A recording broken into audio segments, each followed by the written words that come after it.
I got these bloomers in with a bundle of other stuff that I thought I could use in with my sewing, my dressmaking. I mean, the whole bundle was £5, so I got these for next to nothing, which is a crime, but lucky for me. And it's a pair of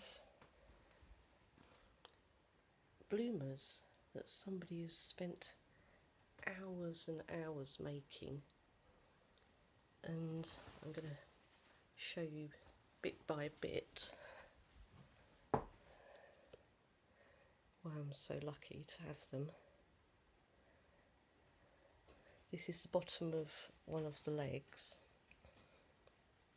and you can see the beautiful, I think that's crochet lace. It's not bobbin lace, that's some kind of crocheting on the bottom, and you can see how carefully it's been attached, so there's no, nothing sticking out anywhere. This is the seam, and that's the inside of the seam. I mean, you can barely see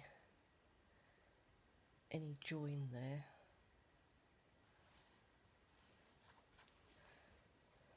And look at these gathers. Look at them. Somebody's spent absolute hours doing that.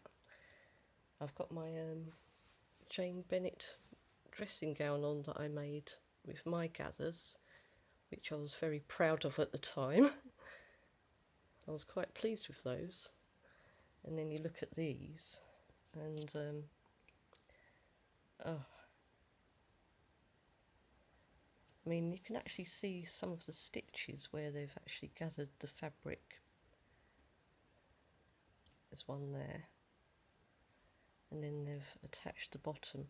This is a double thickness, so they've attached it the same way that you'd attach a cuff on a blouse, but so neatly. I mean, look at that. Look at that seam. So this is what would have been the inner seam for the leg.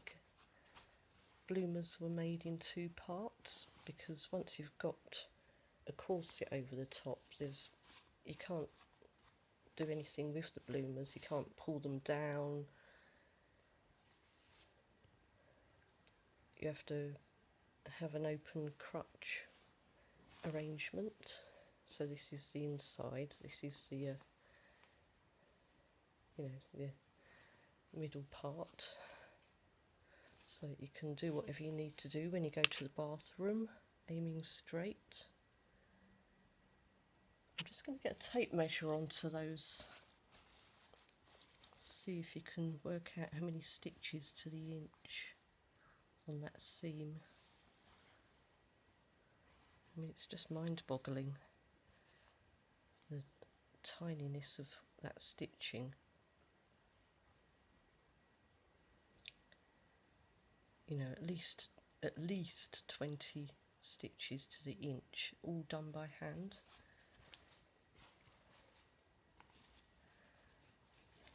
So look at the inside, see, that's the inside seam of the inner leg.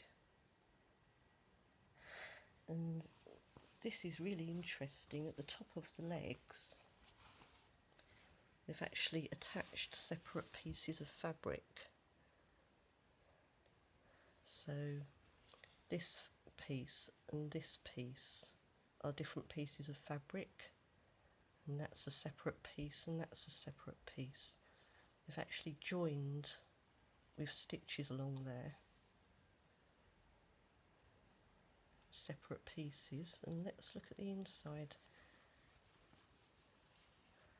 You can barely see the join. I mean, how on earth did they do that? And I have actually looked at the fabric really carefully, and they are definitely two separate pieces. I mean, if I pull it slightly, you you can possibly see the gap. How on earth have they joined two pieces of fabric with just that tiny line? And why? I mean, it obviously serves some kind of function, otherwise they wouldn't have done it. So the grain's going this way on this one and that way on this piece. They've done all those tiny minute stitches.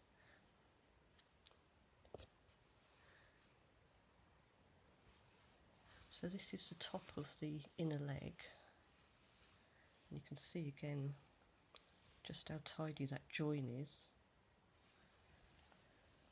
Which takes our attention to the top with more beautiful gathering. And again you can see some of the stitching marks where they've gathered the gathers up by hand and then attached this double layer on top. Here's the, I mean, that's been closed with tiny stitches. The ends have been folded in, then closed off with. I mean, it's mind-boggling the amount of work that's gone into these. This is the inside, the untidy side. Yeah, so that's the outside of the back seam there. Apologies for the cat hair.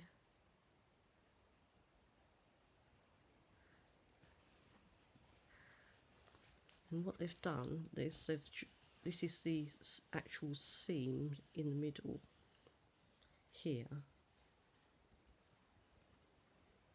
and then they've folded this one over and sewed it down, and then they've done the same on the other side.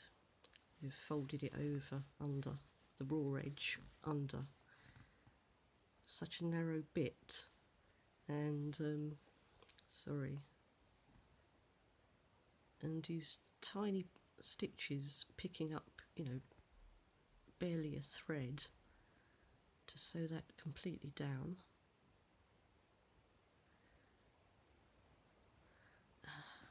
You know, I just look at that and think my needlework is not even a tenth as good as that. I mean, really? It just, to me, as a dressmaker, it's like looking at a master portrait and thinking, oh God, you know, my pathetic daubing on a canvas is rubbish compared to this.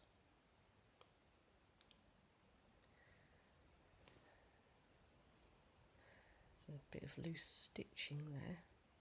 So if anyone knows why the inside of the top leg has got these plackets, I think they're called, attached in, or whether that's just a line for strength, or whether it was because they ran out of fabric and decided to splice some in where it wouldn't show too much. If anyone could let me know. I mean, and the waist length, the waist measurement is about 27. So they didn't all have tiny waists. That's a bit of a myth that needs knocking on the head. You know, there were women of all shapes and sizes. I mean, they'd fit me, but I'm not going to risk damaging them by by doing anything like that. I mean, I'm just so lucky to have got them anyway. And they're almost pristine, apart from those few little stitches at the bottom here. And fastening, well, there isn't one. And there's no sign that there ever was a fastening there. So the chances are that somebody spent days, literal days, bending over this needlework, stitching away with a very thin, tiny needle.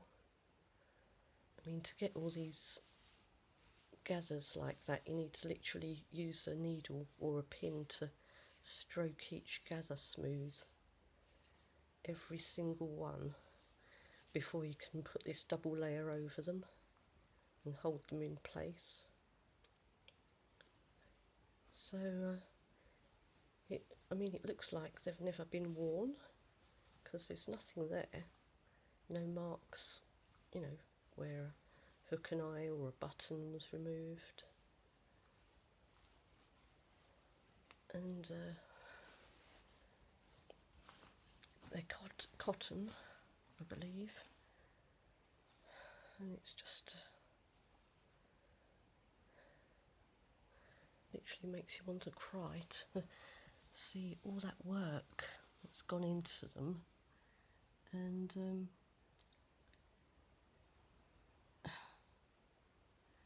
were they ever worn, or were they just put in a drawer and forgotten about? And